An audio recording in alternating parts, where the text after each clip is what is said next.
Jesus our Lord. Thine is the kingdom, the power, and the glory, forever and ever. Amen.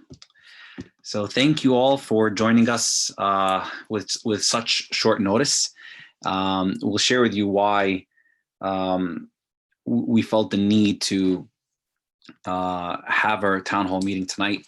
By God's grace, if needed, we can have another town hall in a few days just to get everyone up to speed. But we do have some exciting news to share with you.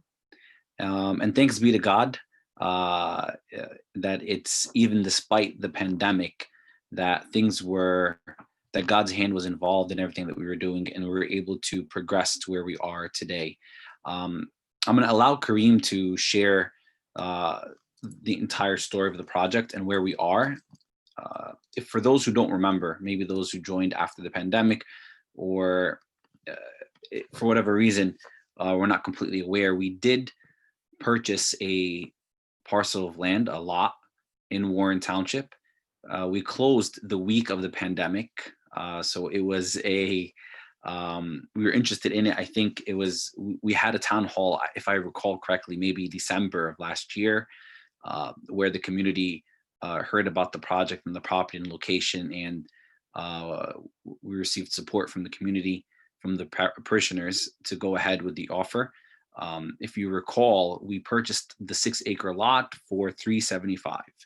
It was a great deal. A lot of contractors were actively going for it. So thanks be to God that we received this miracle, really, to get a piece of property in Warren for this price. So since then, it took a while to close. We closed in March. And as you know, the pandemic hit the week right after. But thanks be to God, like I said, in the midst of these months, these trying times, God has blessed our community, and God's hand is working despite what happens on the outside. So we just want to share with you some of the progress, as well as what the future holds, the imminent future holds in terms of the project. I believe you'll be pleased, and we want to hear your thoughts, as this is your church. So what we are committed to is that we want you to be completely involved and aware every step of the way. And since now, I'm sorry if it seemed like there wasn't much news about the property. It's just that some of the things that we had to do, Kareem will explain, just kind of certain types of things that were just kind of behind the scenes. But now we're at a place where we want the community's prayers even more, as well as your involvement. So thank you all for coming. Kareem will present about the property, and he will share some slides as well on the screen. So without any more delay, thank you, Kareem. You can go ahead. Sure, thank you, Abuna. And let me share the short deck I've prepared for you guys tonight. Let me know if you could see it now.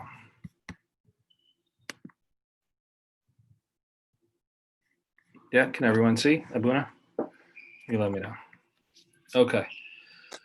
So like Abuna said, about a year ago, I did a very similar presentation, and it was really about the different properties that we had, that we were looking at. And there were several. And like Abuna said, we zoned in on this one in Warren and move forward. But the first couple of slides are going to be just repeat from the deck that I prepared last year, about a year ago now. And you know, if you remember, these were the ideal land requirements that we were looking for in a property to purchase. That it would have enough acreage for a sanctuary, a multi-purpose hall, you know, obviously enough parking and open space on the lot. And, you know, from our estimation, based on the towns we were looking in and the zoning requirements of those towns, we needed roughly about 5 to 8 acres. Not that we need all that land to build on, but you know, the zoning requirements, you know, needed you to have open natural space, you know, for you to build. And so the ratio of, you know, building or impervious coverage, you know, necessitated that we needed at least 5 acres and up to 8 acres. So we were looking for just raw land or land with a house on it that we could, you know, either utilize or tear down. And the strategy for the land purchase, if you guys remember, is that we were first going to build a multi-purpose hall. This would be a low-cost steel frame building that would house a gym, kitchen, meeting rooms, and then we'd have parking around it. And then as we grow, the time would come that we'd go to phase two, which would then we would build a church with a sanctuary, a proper sanctuary, and that would be where we'd pray. But the multi-purpose room hall would be our first phase, and we would use that to pray in, to do Sunday school, to do all our services and activities, and that would be a great start for us. So the property we did purchase is at 145 Washington Valley Road. This, probably is no surprise to most of you, as we've communicated this before. But as Abuna said, if you're fairly new to the church, this is the parcel of land that we purchased, 145 Washington Valley Road in Warren, and it is 6 acre. It's a 6-acre property. Just two different views here. Obviously just the map view and the satellite view of the property. If you're familiar with Warren, Washington Valley Road is a main road that goes through the center of town. So this property is, maybe a mile or two west of kind of the center of the town shopping area. The property has a small house on it. Here it is, some pictures. The house on the left here, the white house, which is really right up against the front of the property. There's a lot of, open land, as you can see in the picture on the bottom right here. There's also a good amount of wetlands on the property. And this was, this is why the property was available. And there was a lot of interest from developers, but they had to negotiate how to use the property with this wetlands on it. And I think, given that we weren't looking to develop this and put lots of houses on it, and we were able to purchase the property. So the wetlands we obviously will not be using, but as I said, we do need land, open land, for the zoning requirements. So the wetlands come in useful from that perspective. And then the picture in the bottom right here, you see the community that's adjacent to us. It's actually a senior community, a fairly high-end senior community that is adjacent on the west side of the property. So what we've done since we've purchased the property in March, we had to get a survey done. We also had to get a flood hazard determination study. Because there are wetlands and there's a stream that runs on the east side of the property, we needed to get this flood hazard determination study done to really help us decide, the type of site plan we can design and what we will be able to do. And so that took a good part of the summer to get done. But as we had hoped and as we had expected, the flood hazard determination didn't reveal anything that we were not aware of, and didn't reveal anything that would limit our ability to develop on the usable part of the property or the land. So that was great news. There was a pool behind the house, kind of like midway, back through the property that was there, and we filled it. So we filled the pool, so it's no longer there. And we also installed a gate at the front of the driveway of the property, really for security reasons, just to manage access to the property. There's one main driveway that goes into the property, and so we gated that driveway, to restrict access and control who's on the property, given that we're not there every day and we're not utilizing the property in any frequency at the current moment.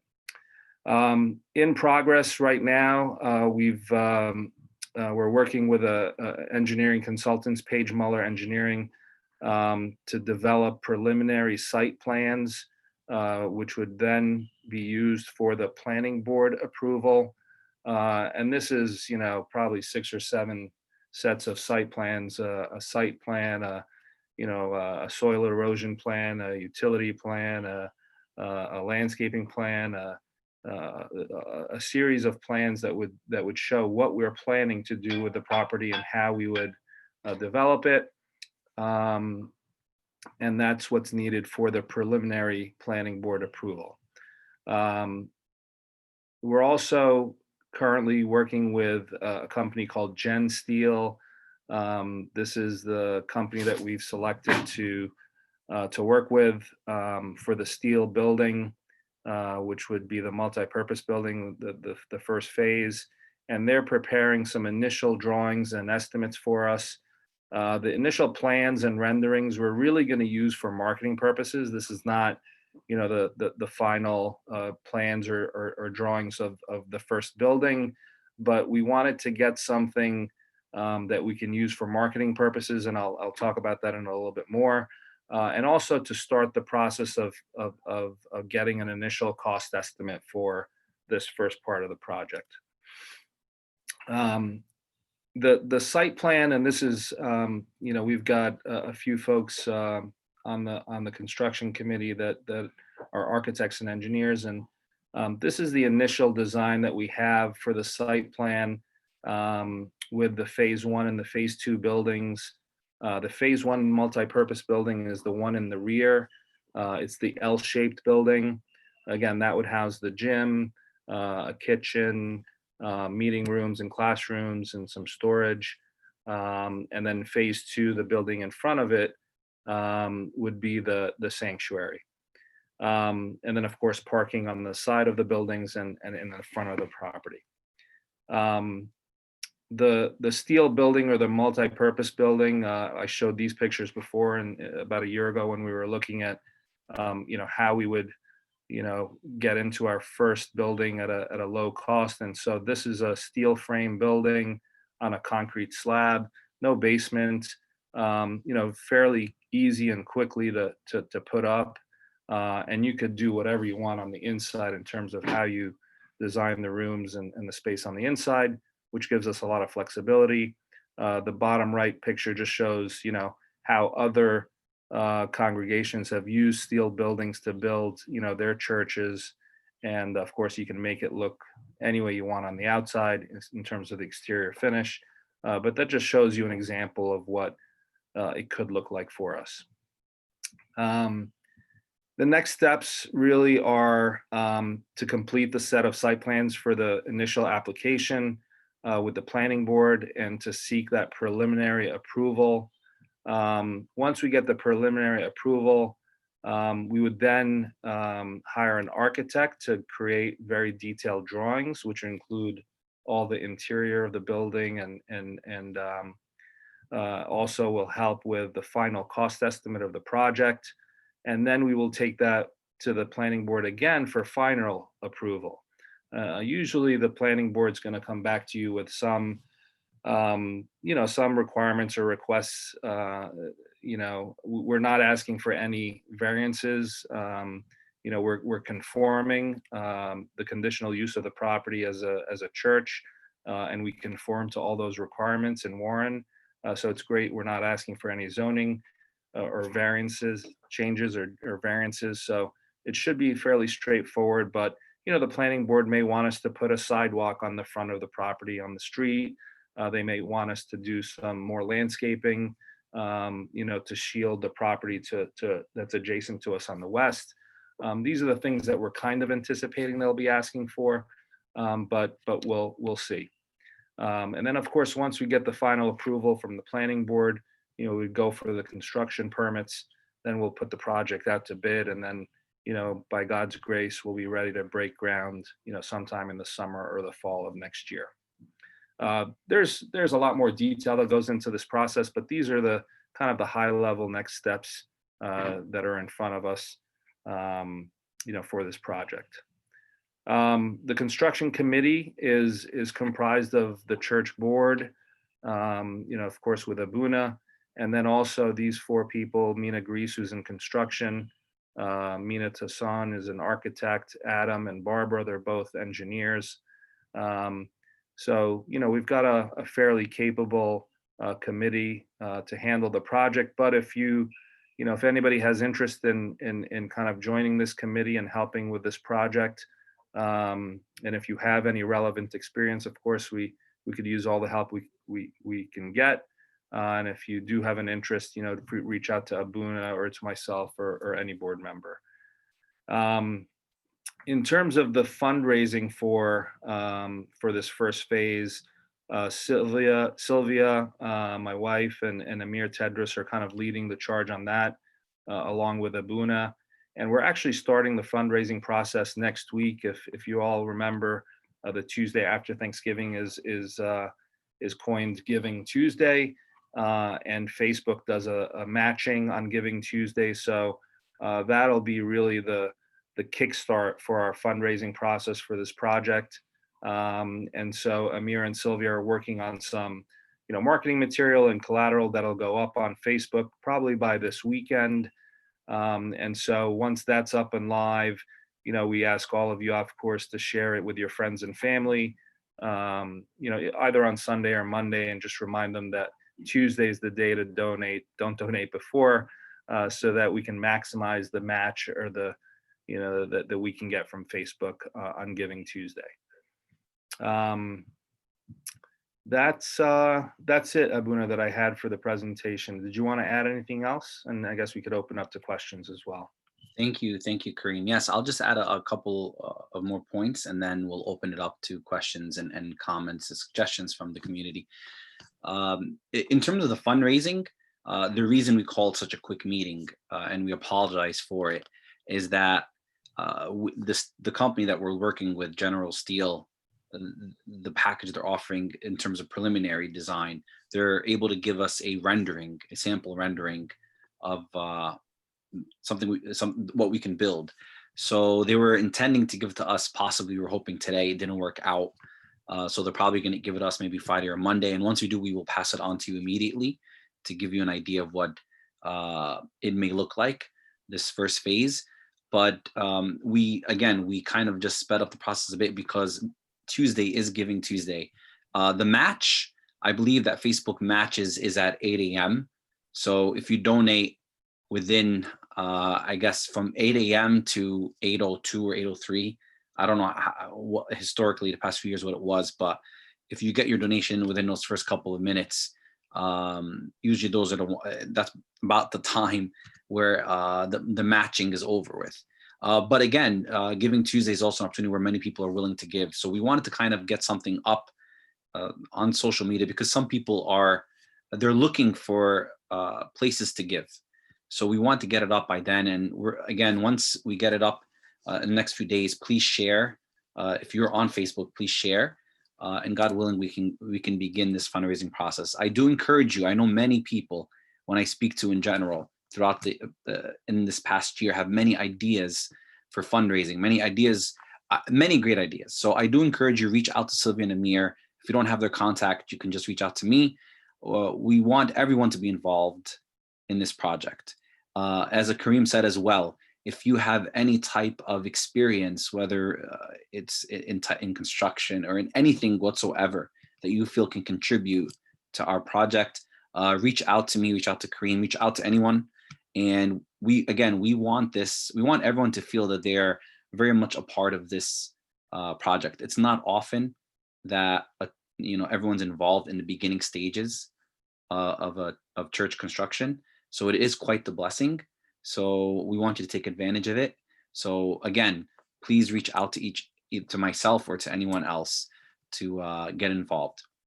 The one thing I just want to share with the vision, and I know we expressed this before, so forgive me if you've heard it already, but for those who have not heard, we want to be very wise in approaching this project. And the reason we're as Kareem said, we're going with a prefab low cost steel construction is the affordability and the speed.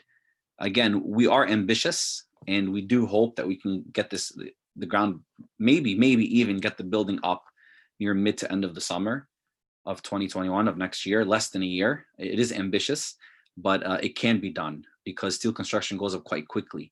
Probably what takes more time is the interior, just preparing the site for it. So again, we want you to keep this in your prayers. It is a possibility. As you all know, we've been moving from church to church. Saturdays were very difficult for our community, as it is for everyone living in America. So when we moved to Sundays, as you can see, we have called tons of churches and halls trying to get a good sized location to accommodate us for Sunday. And thanks be to God, God bless us with Wilson Memorial Church. But as you see, we felt from the first month before the pandemic hit that immediately we started to almost outgrow the space. And that's a blessing. It's a great blessing to be in that situation. But again, we want to be considered because we have so many children in our church. We have more than half of our church are children, and we need to give them a home where they can grow up rooted in the church. So we want to get this building up so the kids can be comfortable, that activities that we can do will increase so they can be much more rooted in the community. So again, the goal is this summer. What hinges on this goal is the finances, as unfortunate as all things do. It can be done. We do have a good amount of money in the bank, but of course it's not enough. So we want prayers, we need prayers, and we know that God will bless. Now, to give you an idea of this first phase, we are going to have, as Kareem said, a kitchen and some classrooms.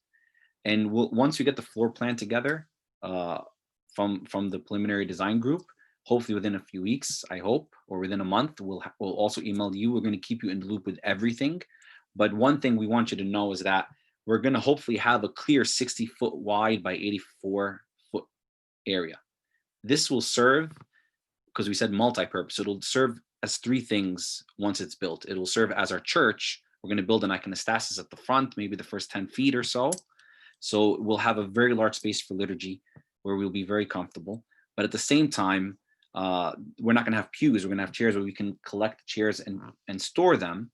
And then that area can become a basketball court, a gymnasium of any sort, volleyball, or anything that we can use for a spiritual day, a youth day. And it'll be quite a large space, and also as our social hall.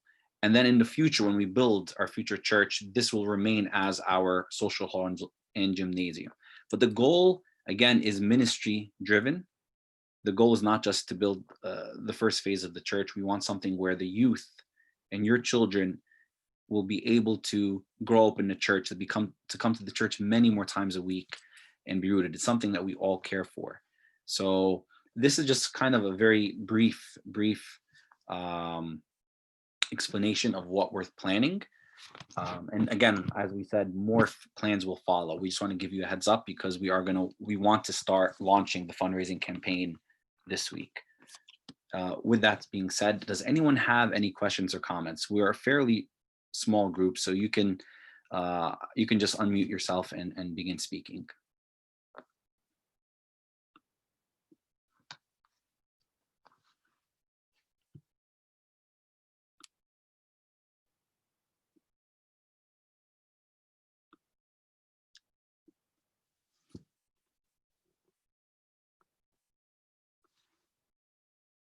Okay, once again, if anyone has any questions, feel free. If you can't get on the microphone, you can also just type it in the chat box.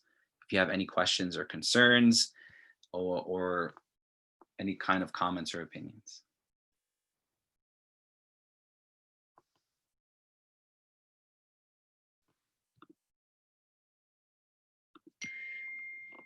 Hello? Yes. Hi, Buna. Hey, Mina. What's going on, guys? We're good.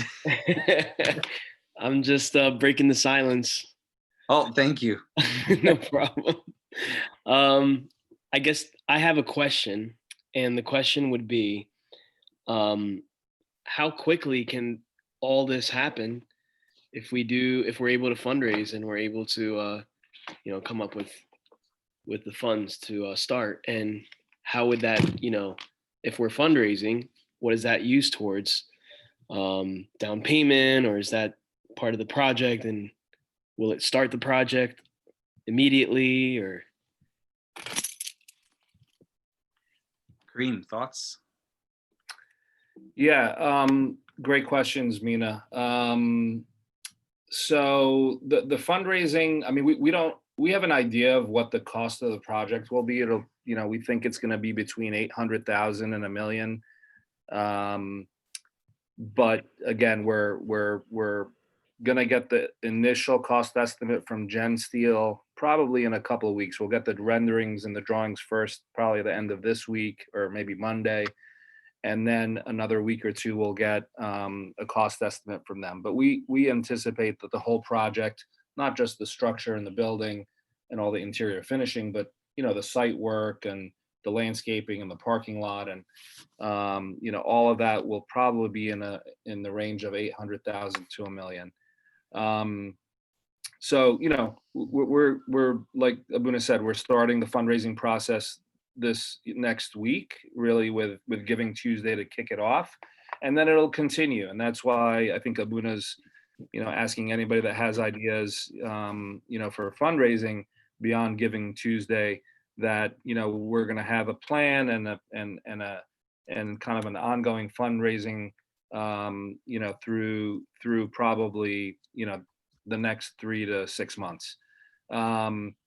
The process that's outlined here in next steps, I mean, we probably will not be able to sit in front of the planning board, at this point until after the holidays. So given that we've got Thanksgiving in front of us, and then in a couple of weeks, Christmas and then New Year's, we probably won't be able to get a date with the planning board until January. But between the preliminary meeting and kind of the final approval, that could be a 3-ish month process. Could be a little shorter, but it could also be a lot longer.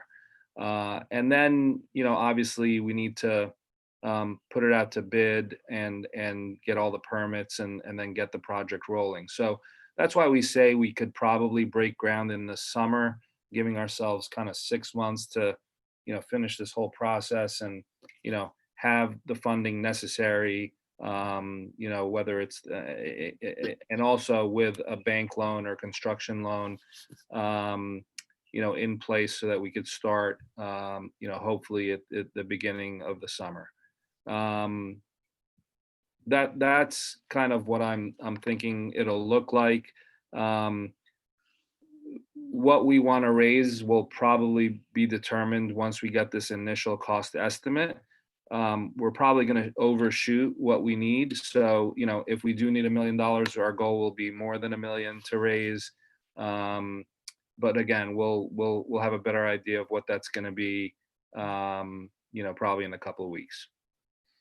Anything else to add, Abuna? Yeah, I received a couple of questions. In terms of someone were asking about donations, of course, you can donate in any way. On our website or on the app, there's a link to PushPay. PushPay is the easiest way. It's very user-friendly, and you can donate whichever manner you like. It could be a one-time donation. It could be a monthly recurring or bi-monthly recurring. So again, PushPay, that's where we really encourage people to get on. No matter the manner in which you donate, whether it's a monthly or recurring or it's just a one-time, PushPay is really the way to go. And again, it's also really convenient because you do get your letters, your donation letters directly through email through that software as well. So we do encourage it. It's on our website. It's on our app. In terms of our community, I mean, for us, those who are in the community, what is probably better for us is also our monthly commitments, our monthly tithing. Because if we want to be able to consider, if we are able, by the grace of God, to raise a good amount of money and not be able to take a loan, that would be great, of course. But we also want to be prepared in the case that we do have to take out a loan, even if it's a small loan. What they really look for are the consistent monthly recurring donations. So that is something, if particularly electronic. So if people are not on PushPay and are donating via check in the box, thank you very much. Whatever you give to God is always given back 100-fold. But if you're able to get onto the PushPay system, it'll really help us to prepare ourselves if we are going to indeed request a small loan. That would greatly help us. So if you can move to that, that would be very, very helpful to us. One more question I did receive was about the house, the little house on the property. So in a perfect world, we'd keep the house. But to be very honest, this is actually a conversation that we're having with the board. The house is right at the tip of the property, right at the by the street actually. So but it's very worn down. It was built, to give you an idea, in the late 1800s. So for us to use it, it'll need substantial financial renovations. So the question that we were asking amongst ourselves, what we preferred is to kind of wait on the property, wait on the house, see how our property develops, and then make a decision later. But we are being pressed by our insurance company to make a decision, because if we do keep it, they want us to renovate a number of things. So it is something we're praying about, and we'll make the decision. We'll pray about it, and we'll inform you of what we feel is the best decision, and we'll hear your thoughts on it when we go ahead. But I want you to be assured of one thing, that the amount of square footage we're allowed to build, from what we understand so far, is going to be more than enough, where we most likely don't need the house in terms of square footage for Sunday school space, for free open space like the gym area or social gathering, the church itself, offices. With what we can build, what we can maximize, we may not need that. We don't necessarily need that square footage of the house, but of course the house would be an addition.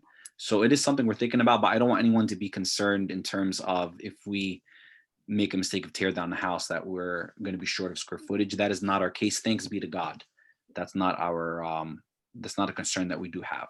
But again, it's not a final decision just yet. I also received, Just to add to that, Abuna, about the house, our goal is to try to keep the house, of course. It is a structure that is existing. Yes, it doesn't need a little bit of work, but it's not, we're not talking about a ton of money to make the renovations. But what's really going to dictate whether we keep the house or not is the site plan and the parking. There's a ratio of parking spaces that are needed depending on the size of the congregation, the number of seats that are in the church. And that will really be the deciding factor, whether we need the space for parking, or whether we'll have sufficient parking and we don't need, the area that the house occupies for parking. So that's really going to be the deciding factor. But if we can keep it and we have sufficient parking, I think, we're going to try to do that.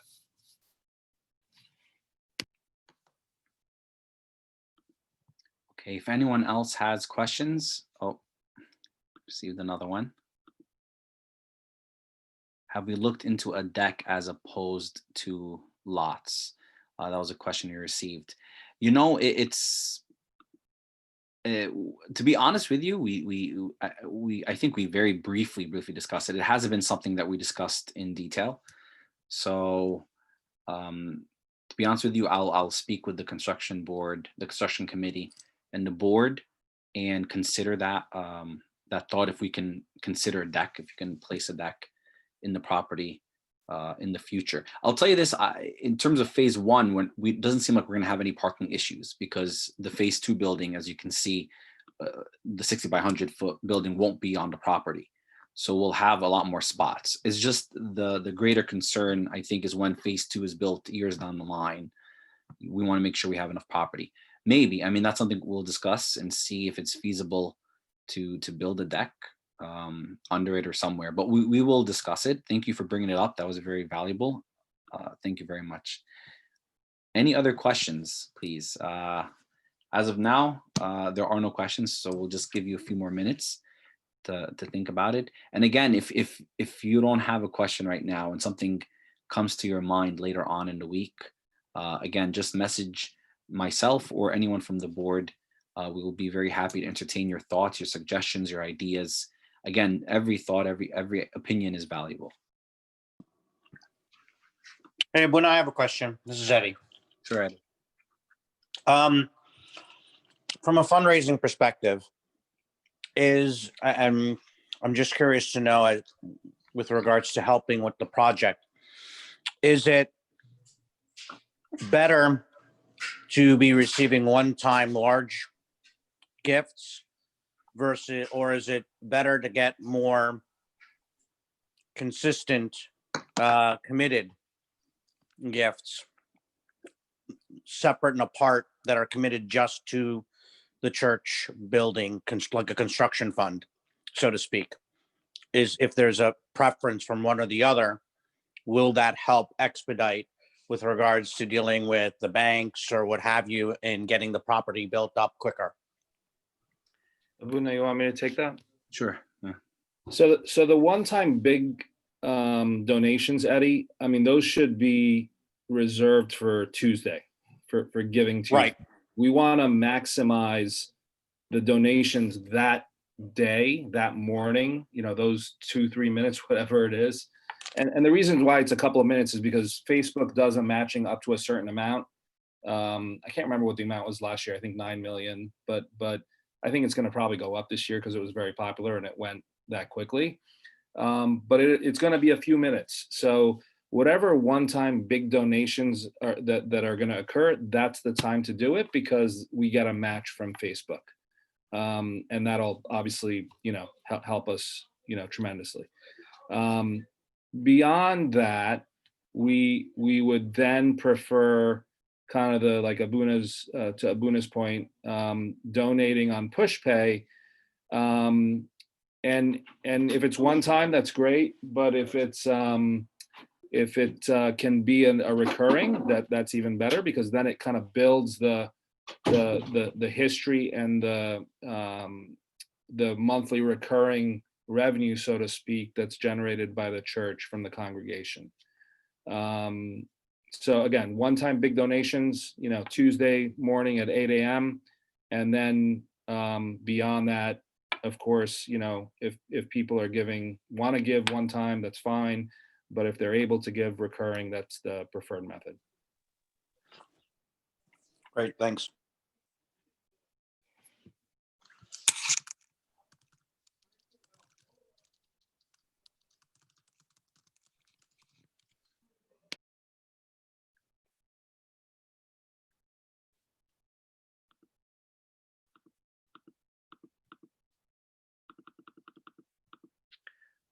Okay. Any other questions? I've received all the texts thus far. Last chance if anyone has any questions for tonight.